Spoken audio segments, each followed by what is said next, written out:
Okay, thank you, Hans Werner. Thank you for inviting me again. It's great to be here to represent the IIPF on this great occasion. My job is to introduce Raj Chetty. He probably needs little introduction. At the age of only 35, Raj is already one of the most remarkable economists in the world. And that's not just my judgment. The American Economic Association announced that he has established himself in a few short years as arguably the best applied microeconomist of his generation. And no less a figure than Marty Feldstein has claimed that Raj's research has transformed the field of public economics. So assessments like these are well known, which no doubt kind of is reflected in the attendance today and the number of people who are watching on the web as we speak. So I should acknowledge at the outset there's so much about Raj's work which is worth discussing that I can't possibly do it justice in just a few minutes. So I'm going to briefly begin by giving a background and listing some of the highlights from his CV. Hans Werner's already done that partly. I'll say something about his research, but then I also want to say something about his wider contribution to the economics profession and public economics in particular. So Raj started as an undergraduate in Harvard in 1997, and 6 years later he graduated with a PhD. So by most standards that's pretty rapid. Most of us take kind of 6 years just to do the PhD, let alone the undergraduate part as well. So after that he was tenured at Berkeley. He went to Berkeley for 4 years as an assistant professor, and then he was tenured at the early age of 27, and then returned to Harvard as a tenured professor at 29. And as you know, and as Hans Werner said, he's published in all the top journals in economics. So among the other awards that Raj has collected has been fellowships of the Congressional Society and the American Academy of Arts and Sciences, and as Hans Werner mentioned, the John Bates Clark Medal, which is awarded by the American Economic Association to that American economist under the age of 40 who was adjudged to have made a significant contribution to economic thought and knowledge. And I imagine there are several brilliant 38 and 39-year-olds who are somewhat irritated by the fact that Raj was so young when he won it. And of course he won the CESIFO Distinguished Research Affiliate Prize, so he's no stranger to this part of the world as well. So that's a pretty amazing record. So let me say something about what I think Raj may have done to earn that success. And let me start by citing Marty Feldstein again. So Marty said, Raj's work is motivated by important public policy issues in the field of taxation, social insurance, and public spending for education. He approaches his subjects with a creative redefinition of the problems that he studies, and his empirical methods often draw on experimental evidence or unprecedentedly large sets of integrated data. While his work is founded on basic microeconomics, he modifies this framework to take into account behavioral and institutional considerations. So that seems to me a pretty good model for all to follow, actually. And I've been doing some homework on Raj's papers, rereading some of the ones that I already knew well, and also reading some of the ones that I don't know so well. And I can say that's a pretty rewarding process, so I thoroughly recommend it to you, even if you don't have the opportunity to stand up and give a laudation for Raj. So in looking through the papers, several things stood out to me. So let me just say something about what they were. So first, they focus on issues of public policy. So in many cases, Raj together with co-authors make extremely clever advances both in theory and empirical methodology. But in most cases, certainly the ones that I've looked at, the contributions don't stop there. So you make some contribution, but then let's think through further. What does that imply for welfare? What does that imply for policy? So if you look at Raj's papers, he works all the way through and says, how should we think about this for thinking about public policy questions? So that's the first issue. The second is that they all address important issues. Looking through Raj's papers, it's hard to find a topic which kind of doesn't strike me as being particularly important. They address questions such as the optimal level of unemployment insurance, whether returns to early education show up in lifelong economic gains, whether and by how much the deadweight cost of taxes is higher when taxes due are not salient to the consumer, how the cost of capital affects investment decisions, how responses to benefits such as the earned income tax credit depend on local knowledge of the tax system, and what's happened to intergenerational mobility in the United States. So these are kind of pretty meaty topics to deal with. Third, the papers are all extremely clearly written. It's very easy to read them, to identify the key contributions of each paper and to kind of follow through the logic of the arguments. Fourth, Raj has pursued existing theories in many new dimensions. So he's generalized earlier results, for example, in identifying optimal social insurance policies.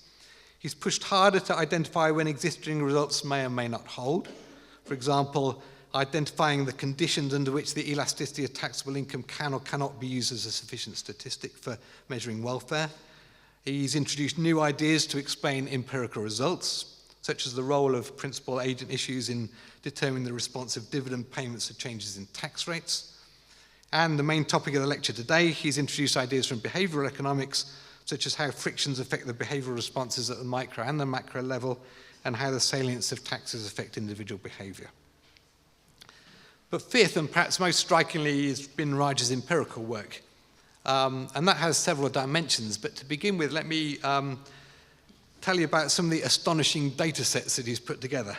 So for example, on his work on the returns to education, he began with a data set on an experiment which randomly assigned students in high schools to different classrooms and teachers, and which contains the test scores and teacher assignments covering more than 2.5 million students and 18 million test results over a 20-year period.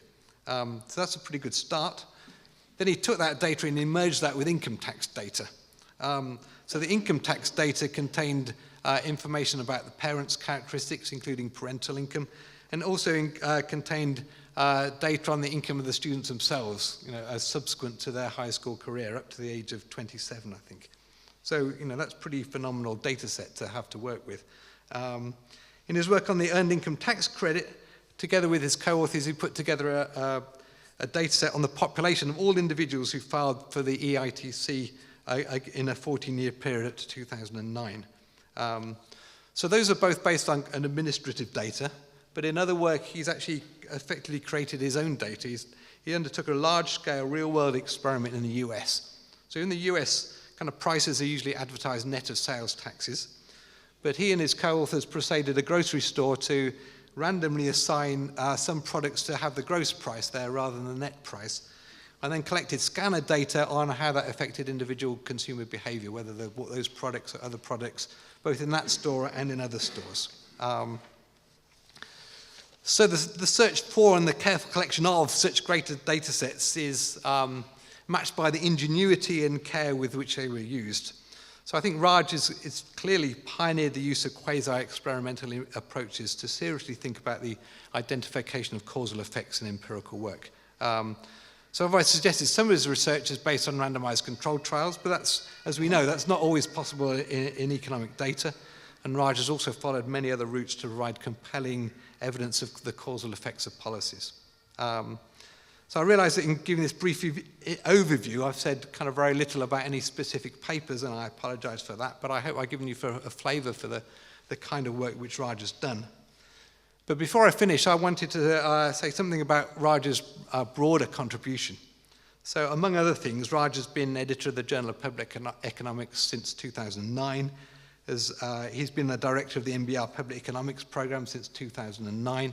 And as Hans Werner said, he's been director of the Lab for Economic Applications and Policy at Harvard, also since 2009. So in those roles, I think Raj has played a really very significant role in changing the way that many of us, including me, undertake empirical research. And I think at the beginning of his editorship of the JPUB, Raj made it clear that he, as I understood it, he would only accept empirical papers that are well grounded in terms of a compelling identification strategy. And I think I recall him at various talks saying, the standard at the JPUB should be as high as it is for the top general journals in economics. And that's a pretty high standard. And I remember being concerned at the time, is this really possible? And I think, actually, I think so. Other developments have made that possible, and I think, in particular, that those higher empirical standards have been made possible by the kind of more or less simultaneous increase in the availability of much bigger and better data sets than we used to have. So I've already said something about the data that Raj has been able to use. In my own case, in the last few years, I had access to confidential tax return data in the UK, But this kind of data has only fairly recently been available. I actually do remember the corporation tax reforms in 1984 in the UK and asking whether I could have access to tax return data then. And it only took us little under 30 years for it to arrive. Of course, some countries have better data than others, but I think there are at least two responses to that. One is to go to countries where the data is available, and Raj has done that. He's been using Danish data, for example. And the other is to learn, and for all of us to actually put pressure on the authorities to make administrative data much more widely available for economics research. And clearly Raj has done a great deal along these lines. And he's promoted it very much amongst researchers. For example, in a couple of years ago at a conference in Oxford, Raj made a presentation setting out pretty clearly the increasing use of administrative data and the declining use of survey data in papers, empirical papers in top economic journals. So in my view, over the last couple of decades probably, public economics hasn't really been the most popular area of economics research. It hasn't been where it ought to be in the kind of economics field. But I'm now much more optimistic about the future of public economics because it's been heavily influenced by Raj and one or two others like Emmanuel Saiz and Amy Finkelstein. And one measure of that, I think, is the emergence of smart young PhDs in public economics.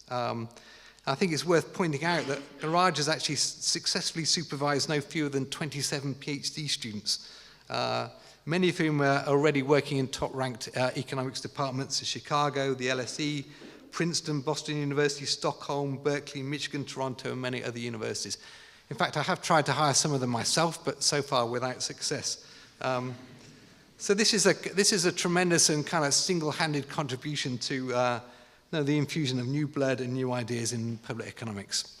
I could go on, but I've run out of time. I think I'd just like to finish by saying where I started. The best news is that Raj is still only 35, and I'm really looking forward to what happens over the next 35 years.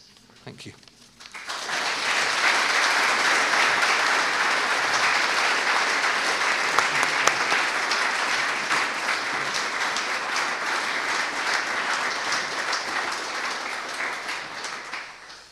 Yeah, thank you for this very deep and understanding laudation. It is now time to hand over the certificate. I read. Richard Musgrave Visiting Professorship 2013 is awarded jointly by the CES-IFO Group and the International Institute of Public Finance to Professor Raj Chetty, who will deliver the Richard Musgrave Lecture on Behavior Economics and Public Policy, a Pragmatic Perspective. Congratulations. Thank you.